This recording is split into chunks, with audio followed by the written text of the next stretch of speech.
As the sun rose over the smooth, tar-colored landing strips of Earth's largest spaceport, a worn vessel descended through the haze. Its silent engines glided it toward the tarmac, and a hushed wonder settled over the small crowd of onlookers. Many of them, members of Earth's hastily formed interspecies ambassador group, had never seen a Voran scout ship in person. It was sleek and elongated, shaped more like a blade than a standard spacecraft. The Voran pilot, emerging with cautious grace, carried dire news. An insidious plague was spreading beyond the edge of known space. Entire civilizations had collapsed in the span of a few standard weeks, and so, Earth began its new chapter as a haven in a galaxy thrown into turmoil.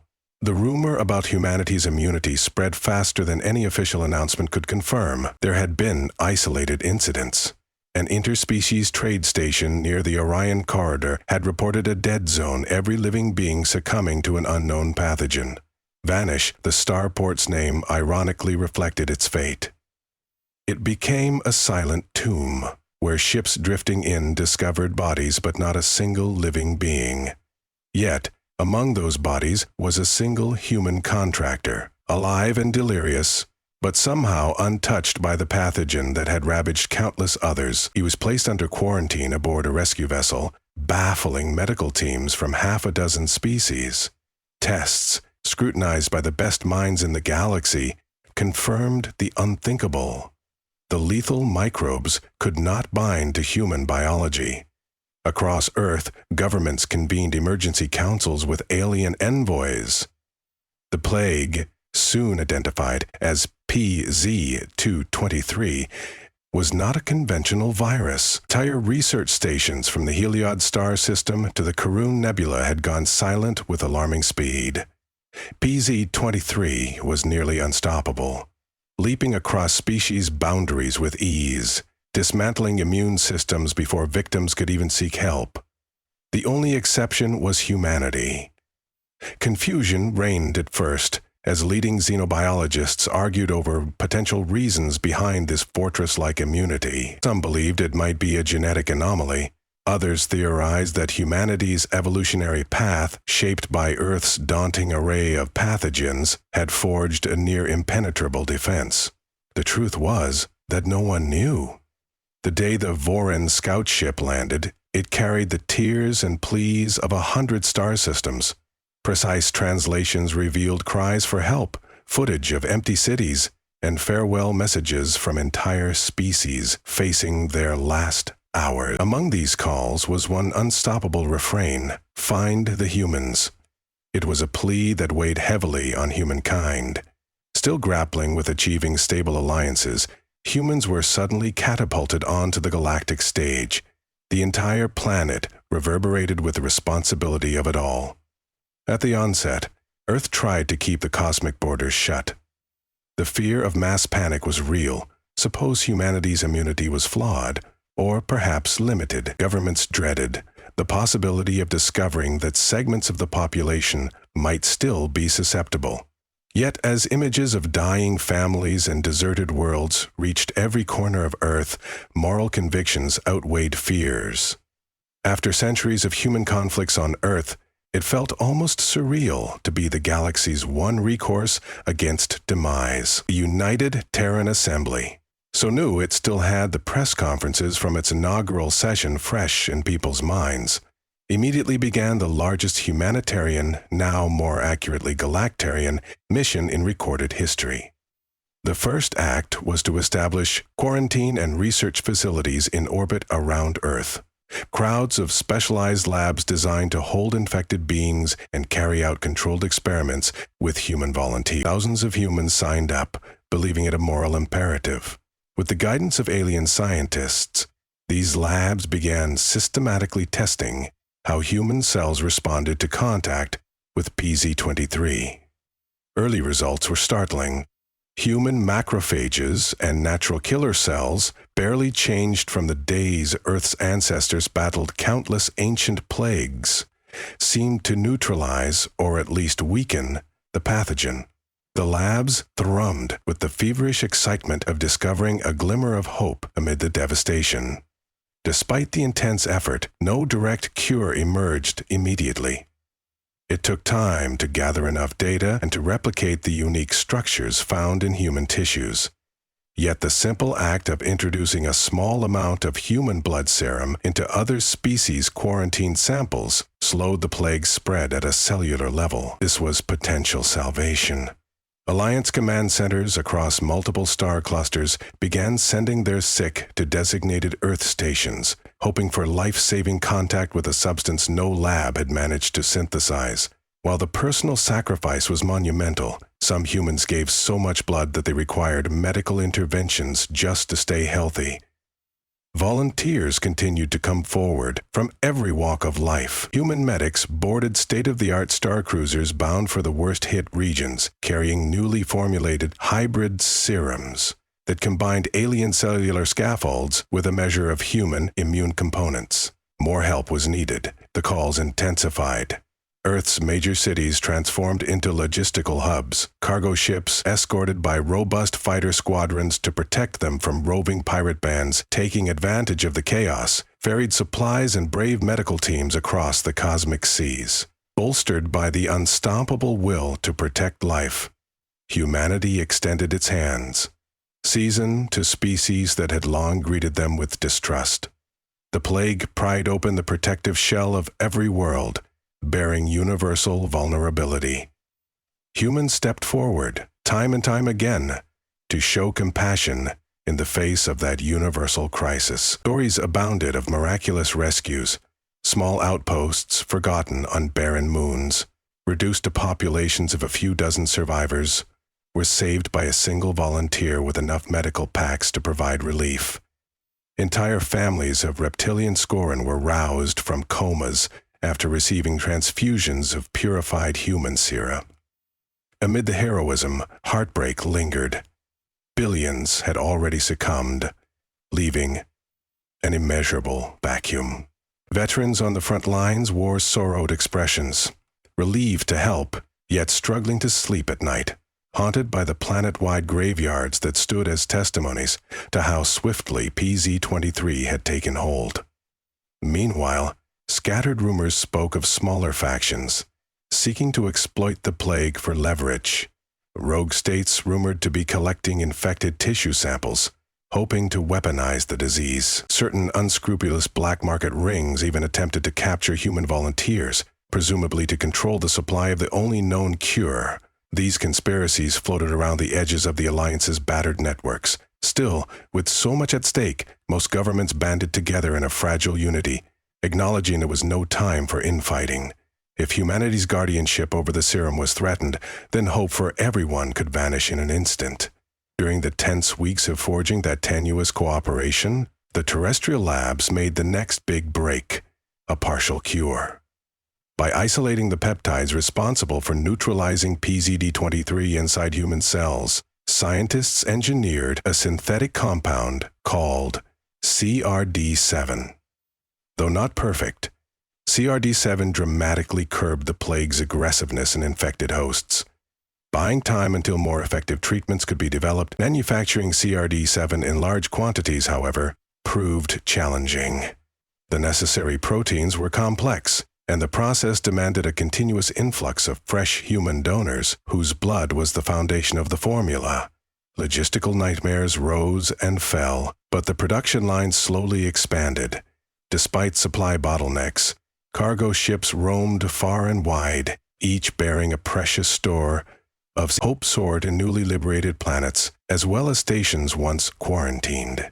In the Dalris star cluster, a cosmic beacon flickered to life along the hyperlane. It was the reopening of a massive trade route that had been sealed off by an aggressive quarantine. Emerging hulls of ships signaled that pilots could now traverse safely.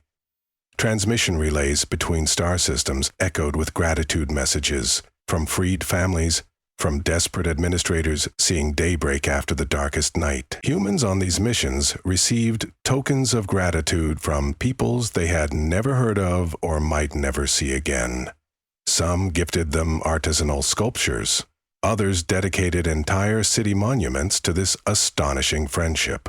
In only a few short months, humankind had shifted from species on the fringe to recognized saviors, But the plague was not idle. In some regions, it seemed to develop a resistance to basic therapies, mutating quickly as it leaped from host to host more rapidly than scientists could analyze. Grim updates poured in. CRD7 alone had lost effectiveness by up to 30%, forcing researchers to devise a second or third-generation cure.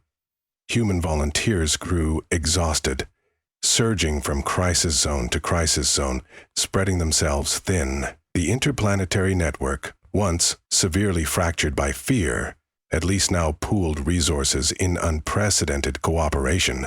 Scientists from all corners poured in. Thick-skinned, amphibious Karukians presented wild theories to incorporate native enzymes, while winged Avathan geneticists shared knowledge gleaned from centuries of combating pathogens on their storm-lashed homeworld. And still, the humans carried on, their bodies tired but hearts unyielding. On a quarantined medical station orbiting Theta Prime, a critical breakthrough took shape. A research team, half human and half Kaloth, cultivated a strain of artificially engineered T-cells that boasted accelerated recognition properties. They adapted them to a wide range of alien anatomies using partially coded human immune markers. Testing commenced in carefully bombarded containment labs, each step watched by anxious eyes peering through protective glass. The experimental T-cells withstood every challenge researchers threw at them. When a final, intensively cultured sample of PZ-23 was introduced, the team held its breath. By sunrise, the pathogen's replication had dropped to near zero. This watershed success reverberated across the Alliance.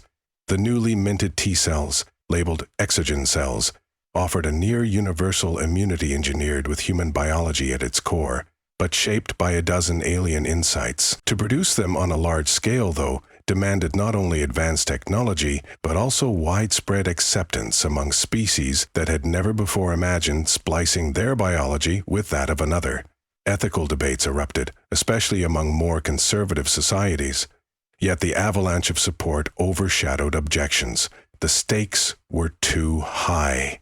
To refuse the Zirigen cell therapy might mean standing by while an entire civilization risked extinction. Planet by planet, species by species, shipments of Zirigen cell therapy arrived, and little by little, the plague's stronghold began to loosen.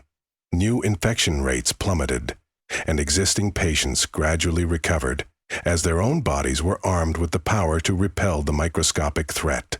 Physicians in every star system broke down in tears of relief as patients, once left to wither without hope, opened their eyes and asked for their loved ones. Galactic broadcasts heralded the dawn of a new era. Talk of a second renaissance flooded interplanetary forums, and in the brightening swirl of hope, all eyes turned to Earth, the cradle of the improbable immunity that had sparked redemption. To mark these milestone achievements, delegations traveled from remote corners of space to gather on Earth. In what was formerly an abandoned sports stadium, retrofitted to accommodate multiple alien physiologies, this grand assembly recognized the countless individuals, human and otherwise, who had given their time, skills, and even their lives to save others. Feathered Avathans soared overhead in celebration. Floating pods carried aquatic diplomats over the stadium's open-air pool. The Galanites, an advanced race of luminous energy beings, flickered in harmonized patterns akin to fireworks. And at the center of it all, a line of determined humans stood, representing the diverse tapestry of Earth. During this historic event, a battered but resolute human nurse took the podium. She had served on frontline quarantines for months, traveling from one devastated station to another. On her burned uniform, dozens of patches from grateful civilizations glinted in the sunlight. Her speech resonated with a mixture of honesty and hope. We came here not knowing we were different. We hoped to find peace in the stars, not to become saviors. The cost of this plague has been unspeakable. But if you are hearing these words, then you know there is still promise in unity. There is still something profoundly good in caring for those who need us. The applause, thunderous, chittering, whooping, humming, manifested the universal response across one's desolate star systems. Transmissions carried the speech. Widespread relief rippled across billions who had, until recently, teetered on the brink of oblivion. Observers marveled at the irony. A species, once seen as a simple newcomer, grappling with its own internal issues, had become the pivot of life-saving innovation. Humans now stood in the center of a fragile peace. It became clear that while the plague itself was receding, the mission was far from over. The grave tasks of rebuilding awaited every world. Gutted infrastructure, orphaned children, destroyed cultural archives. There were indefinite wounds left behind, and new mysteries remained, such as the plague's origins. Trails of data hinted it may not have been a random mutation. There were suggestions of deliberate engineering. Speculation ran wild. Had it been an experiment gone awry, or a bioweapon unleashed to sow chaos? These questions hovered in the background, requiring determined collaborative investigation. Humans found themselves drawn further into this cosmic community. Relief missions turned into reconstruction endeavors. Though Earth had fewer high-tech wonders than some advanced civilizations, humanity's gift now included more than just medical know-how. It encompassed empathy forged through centuries of adversity. Volunteer brigades dismantled the remains of plague wards and distant outposts, installing new clinics and schools in their place. A renewed appreciation for relationships blossomed, cultivating alliances that had not existed before. The Kaloth established an academic exchange with Earth's top universities. The Avathans, moved by emotional currents unlike any they had encountered, established a permanent cultural residency in Earth's orbit to study, trade arts, and strengthen the bond. Perhaps the biggest turning point came when the Heliod Commission, the previously distant organization that oversaw collective security, offered Earth a seat, and not just any seat. An influential position dedicated to coordinating future pandemic responses and interspecies welfare. For centuries, membership on the Heliod Commission had been the hallmark of the galaxy's most pivotal players. Suddenly, humans took a weighty step from the outer ring to the strategic core. While Earth's existing leadership winced at the complexity, they did not back down. The sum of their experiences, their mistakes, and their glimmering capacity for perseverance readied them for the responsibility. In the aftermath, daily life on Earth shifted. More starship traffic filled the skies, bringing varied alien travelers. Farms needed to expand harvests to feed visiting delegations, fueling technological breakthroughs in agriculture. Linguistic and cultural exchanges flourished. Children grew up increasingly bilingual, even trilingual, hearing alien phrases blend into everyday speech at local markets. Schools introduced a universal curriculum with modules on galactic ethics, the uniqueness of life forms, and the unrepeatable lesson of the plague's rampage. No child of Earth would forget how their people had stepped in to save entire star clusters from annihilation. Earlier xenobiological research labs became institutes that continued to refine therapies derived from human genetics. They adapted them for other pathogens, not just PZ-23, ensuring stability against future outbreaks. Some of these institutes, having brought about a medical revolution, gained reputations rivaling the greatest scientific academies in the galaxy. Where once Earth was overshadowed by its more technologically advanced neighbors, now it boasted centers of excellence. Still, the deeper question weighed on many minds. If humanity's improbable immunity had a cause, could it happen again in Earth's? Or was it a cosmic anomaly sealed in Earth's ancient evolutionary struggle? While reconstruction continued, scattered remains of once flourishing empires reminded all that the past could not be undone. Ruined cities and memorial sites dotted distant worlds. Despite ongoing controversies around merging humans with Cerathes with other species biology, there was no real disputing that the galaxy, for all its pain, had emerged more interconnected than ever. Partnerships blossomed where once distrust had reigned. Collaborative research expanded in sectors beyond medicine: clean energy, terraforming, climate control. scientists discovered that adversity had pushed them surging forward, crossing technical frontiers at a pace rarely seen in peacetime. For the humans who had taken the call to save others, one especially poignant symbol became iconic. A universal medical emblem featuring a stylized human hand cradling the silhouette of varied alien outlines. This insignia was painted on relief ships, clinic doors, and alliance banners, signifying a promise that no species would face catastrophe alone again. Pilots wore it proudly on their uniforms, and survivors from those darkest days latched onto it, as a reminder that a hand offered in kindness could shift the balance between life and death. On one of those missions, a new generation of volunteers, still youthful, eager, yet sobered by stories of the plague, stood on the deck of a multi-species hospital vessel. They looked upon the swirling cosmos. For them, these stars were not just dazzling lights in the night sky, but places filled with people who had once teetered on extinction. These volunteers understood the magnitude of what their forebears had achieved, and they vowed to carry on that legacy, mindful that unity was the only path forward. A year after the final plague clusters were eradicated, an emotional commemoration took place at Vanish Station, the silent tomb that had first revealed humanity's immunity. Now rehabilitated, it served as a memorial hub, a place where visitors could honor those lost.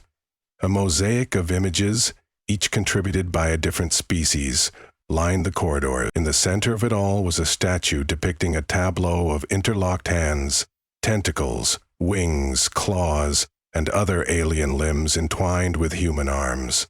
At its base was mounted a plaque. From despair arose the unity that saved us all. Amid that vast new sense of togetherness, curiosity remained. Scientists still tracked the origin story of PZ-23. Diplomatic envoys discreetly investigated old records, trying to find or prevent any re-emergence of the plague through clandestine means. Yet the galaxy's focus also lifted toward the possibility of building a more collaborative future. Stabilized trade routes breathed life into economies battered by disease. Whole research fields erupted, traveling from the microcosm of viruses to macro-engineering of previously unthinkable star lane expansions. And in every conversation, one point remained unanimous. If not for the unstoppable resilience of humans, this galaxy might have perished. Now, as each star system regains its pulse, Earth stands as a bright sentinel. By forging a cure where none seemed possible, humans transformed from an underappreciated newcomer to the cornerstone of survival across the cosmos. The galaxy's tapestry is forever changed, woven through with gratitude and shared sacrifice. That unstoppable plague, once unstoppable, has faded to a cautionary memory. Constant reminder of both vulnerability and the power of unity. And in Earth's gentle dawn, the hum of starships overhead resonates with a quiet grace, heralding the dawn of a galaxy whose people, human and otherwise, have learned that their best hope lies in honoring the shared spark of life that unites them all.